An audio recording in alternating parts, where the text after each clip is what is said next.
So I get DMs and YouTube comments all the time from people who are stuck at a couple $100s a day with their dropshipping store and can't scale their ads. Surprisingly, from my experience, scaling a store from 1 to 5 to even 50K days is usually the easiest part in e-commerce. So what are the ad strategies that we are using to scale these stores? Hey everyone, Dylan here. In this video, I'll be revealing many of the ad strategies we've used to hit multiple 100K days with TikTok ads only. The store I'm using as an example for this video was ran with a partner of mine named Ben Harvey. His Instagram is down in the description below. Also, if this video hits 2,000 likes, I'll be doing a in-depth TikTok ad creative video where I'm even going to be showing multiple of my winning creative angles that I've used in the past. So from my experience, the reason why most people can't scale with TikTok ads is because the product is not good enough in the first place.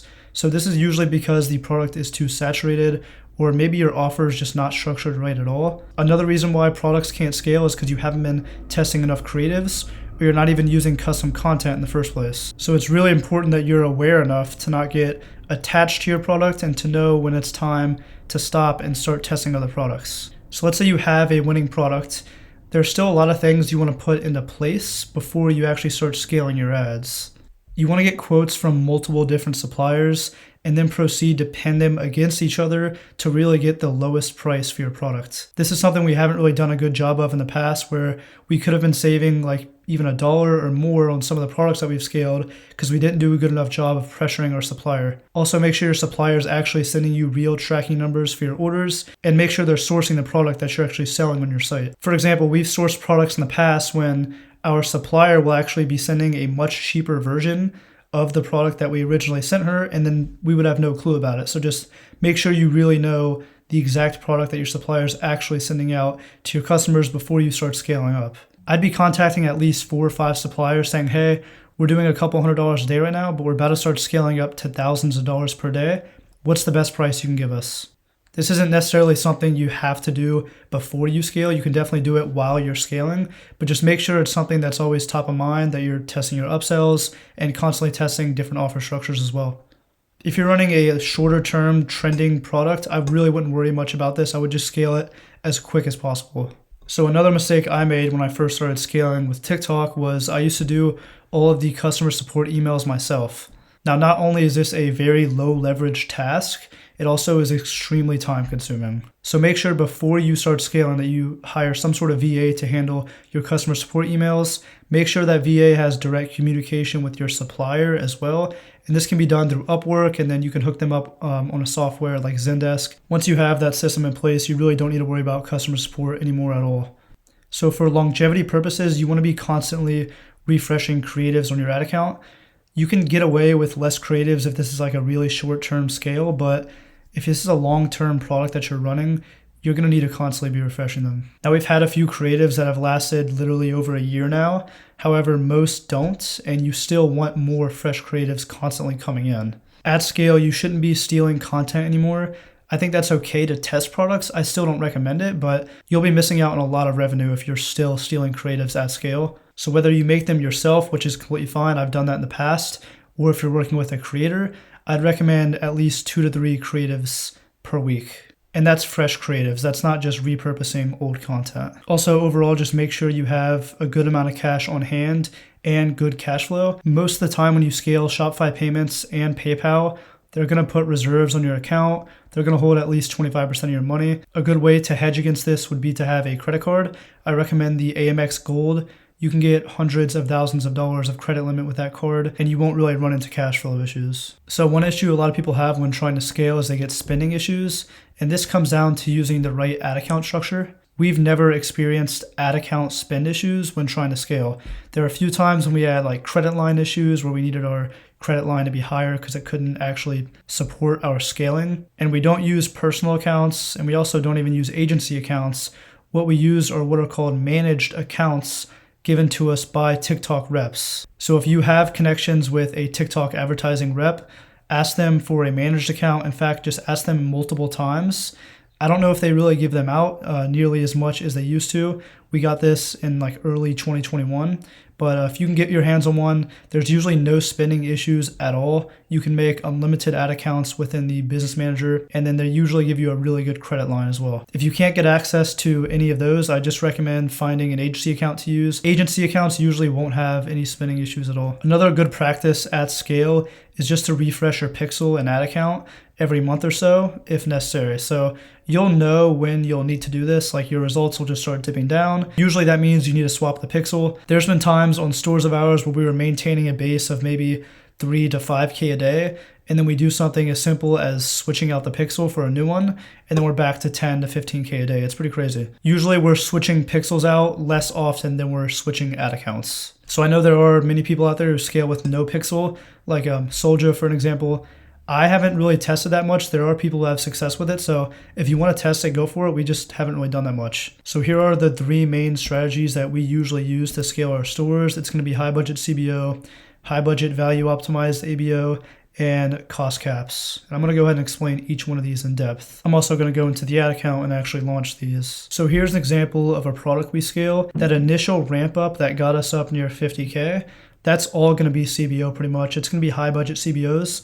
$500 to $1,000 CBOs with 5 to 10 ad groups in each campaign, 5 creatives each ad group with ACO turned on with 3 sets of ad copy, and then also dynamic CTA. So I know that's a lot. I'll go into the ad account and show you guys what I mean, but it's honestly pretty simple. So usually in the later half of the store, like where I'm circling right now, high budget CBO doesn't really work anymore. It's going to be more of your value optimized ABOs and especially your cost caps. And as far as surfing goes, I'm in Eastern time, so we'll start doubling budgets on CBOs and ABOs at around 12 o'clock. And then we'll double them again around 3 o'clock, and then we'll double them again around 6 o'clock. So usually 3 times throughout the day. And then sometimes before midnight comes around, we'll just lower the budgets on them because it can get pretty unprofitable around 10, 11 o'clock. So before I get into the ad account and show you guys each of these strategies, if you try all 3 of these campaign structures and you're just not able to have success with a product, you need to find a new product. All right, so I'm in the Juice LEDs ad account. By the way, I revealed this brand in my last video. Now this brand is not in a scaling phase right now, so I can't really show you any of these campaigns live. And I'm also not going to reveal any of my other products yet, so we'll just use this ad account for this example. All right, so first I'm going to show you guys how we structure our CBO campaigns. So just go to create here, and you can name it whatever. Usually I'll do CBO, I'll do the budget first. So in this example, it's going to be 1,000. And then I'll do times the amount of ad groups in there. And then from there, I'll do like the targeting. And then I'll also say the amount of creatives that are in each ad group. So just go ahead and set that budget to 1,000. Now from here, I usually don't name the ad group within CBOs. If I'm running ABO, I'll name the ad groups. But if it's within a CBO, I know from the campaign name what's going on within the CBO. And I usually do TikTok only for the placement. If you're running Spark ads, you have to do TikTok only anyways. If you're not running Spark ads, I 100% recommend you to do ACO with 5 creatives and 3 sets of ad copy. Now, I run Spark ads for this brand, so ACO is going to be turned off. For targeting, I usually target all big 5 countries. You can do just US and do completely fine. This is the great thing about the managed accounts and also agency accounts. We can target any country we want in the world. I usually leave the targeting mode on custom, and then I don't target any interests at all or any age groups. Sometimes I'll mess with this, but when you're talking about scaling to 5, 10, 20, 50K a day, it's just all broad targeting. If you're trying to launch this CBO in the middle of the day, just go ahead and set the hour back, just 1 hour, just like that. When you launch the ad groups, it'll make them go through review much faster. But usually what I do is I just schedule them for the next day. And then I don't really do much day parting. I'll test with day parting here and there. It's usually not where most of our spend is going. So again, I run Spark ads for this brand. So we're just going to select the posts.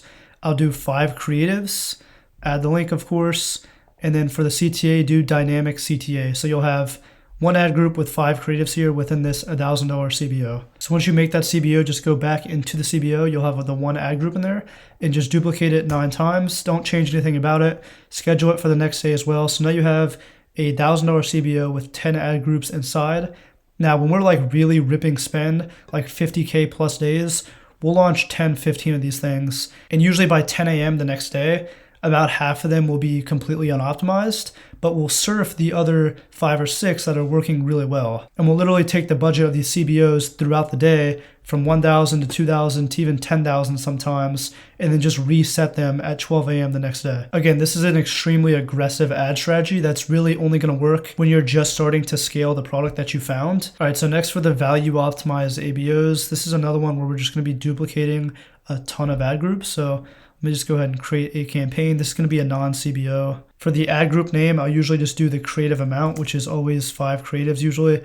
On some accounts, 7 creatives and 3 creatives will work. I've seen it sometimes, but it's usually 5 creatives. After that, I'll do the targeting, and then I'll do the country. And then after that, I'll do whether it's day parted or not. If it's not day parted, this just gets left blank. So with value optimized ABOs, I've noticed that automatic targeting works a lot better than broad. Obviously test both of these, but for this example, we're going to be using automatic targeting, and then I'm going to make it Big 5 targeting as well. If you have access to targeting the Big 5 countries, I'd always recommend just putting them all in one ad group. That usually performs a lot better than just targeting each country by themselves. So budget-wise, at scale, anywhere between $50 to $200 will work well. And then again, this gets surfed throughout the day. So we'll just like mass duplicate these. And then again, usually most of them will not be optimized the next day. Those get turned off.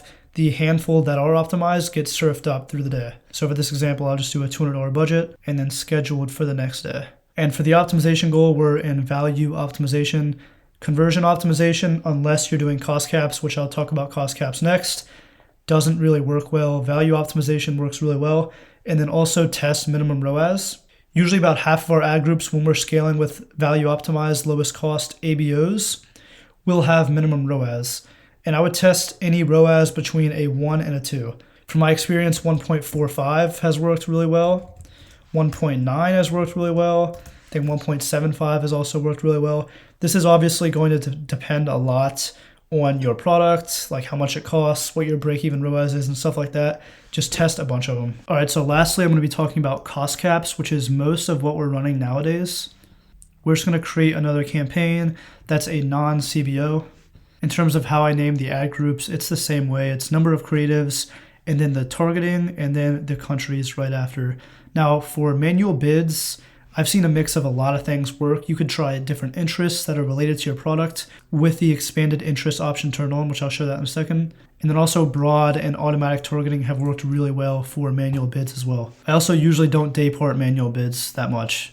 So as far as the budget goes, we'll just do usually a $2,000 budget, and we'll duplicate a bunch of these. I'll show you that in a second. Again, if you can target the Big 5, just put them all in one ad group. I'd also test doing US just by itself. That can work pretty well with manual bids. Now down here, we're going to go to conversion, cost cap. So it's going to give you a recommended bid. I'd always recommend just testing that in one of your ad groups. Like sometimes it'll give you a really low bid and it'll work extremely well. So always just do have one ad group with the minimum bid. If the minimum bid is something ridiculous like $60, $70, don't worry about trying it. So for this ad group specifically, we're just going to use the minimum bid. I usually don't mess with accelerated much. Like from my experience, standard has always worked the best. I would recommend testing accelerated. But yeah, we're just going to do standard for this example. And this is going to be the same thing. It's just going to be 5 creatives. Again, if you're running non-Spark ads, just do ACO with 3 sets of ad copy. It's pretty simple.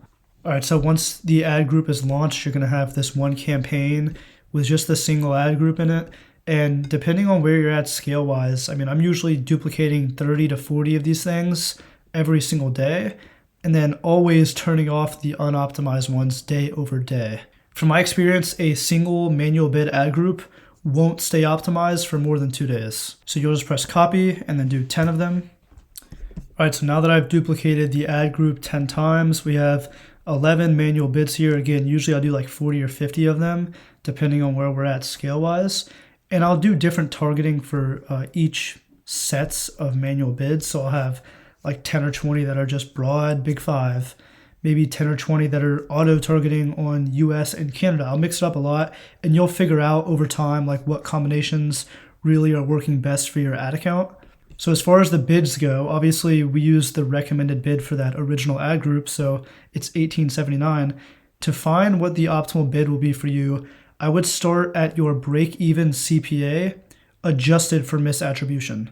So let's just say your break-even CPA adjusted is $20. So I'd start with $20 on one of the ad groups, and then on the rest of them, I would just go up and down by like 50 or 20 cents. If you have like 50 or 70 ad groups, I do something like 5 or 10 cents. Now, if you only are doing like 10 to 20 ad groups here, do something like 50 cents and just go up and down each way. Eventually, you'll find kind of that range that's most optimal for your account. Sometimes it won't even be close to where your break even is. It's kind of weird. But once you find what that optimal range is, just play within it by really small increments, like 1 or 2 cents. So for an example, from that original test, if you found that $21.50 worked the best, right? So you started out with $20 because that was your break-even CPA, and then you went up and down 50 cents. You found that $21.50 worked really well. The next day, I would duplicate another 10 or 20, and then just start going up by 2 cent increments, or maybe even 5 cent increments. So we do 21.52, 21.58, or my bad, 48. Again. And then on that original test, let's say also 18.50 worked well whenever you went down by 50 cents. So then I'd take another set of 10 ad groups and then I'd bid around 18.50. And you just kind of keep on doing that over and over. And with a method like this, you'll just snipe really consistent low CPA purchases. Another thing with manual bids is you want to stay really active on your account because, like I said, we're playing with $2,000 budgets here. So sometimes they can just start spending like crazy and not give good results. So just to wrap everything up, usually CBO is the strategy that I'm using to take a store from 1,000 to 5,000, 20,000, 50 to 100,000 plus. Whenever you're doing that original ramp up, the high budget CBOs that are getting surfed throughout the day is going to be the best for scaling. Now, once you've already initially scaled the product and you're kind of in that consolidation phase, high budget CBO is not going to work nearly as well. It's going to be your manual bids and your value optimized ABO. And you'll still be surfing your ABOs throughout the day, but it'll just be on a much lower scale. So for example, we'll duplicate 10 to 20, $50 value optimized ABOs or $100 value optimized ABOs. And those will get scaled from $100 to $200 to maybe even $400 throughout the day. So I hope this all made sense to you guys. If it didn't, shoot me a DM with any questions you have. Also leave a comment down below. I'm going to try to answer all the questions I can. Otherwise, I hope you guys really appreciated the transparency in this video. Not a lot of people will show you all of these ad strategies and also go into their ad account. And again, if this video gets 2,000 likes, I'll be doing an in-depth creative video. I'll even show like a bunch of my winning creatives for the past, how I've made them, etc. So yeah, hope you guys enjoyed this video and I'll see you soon.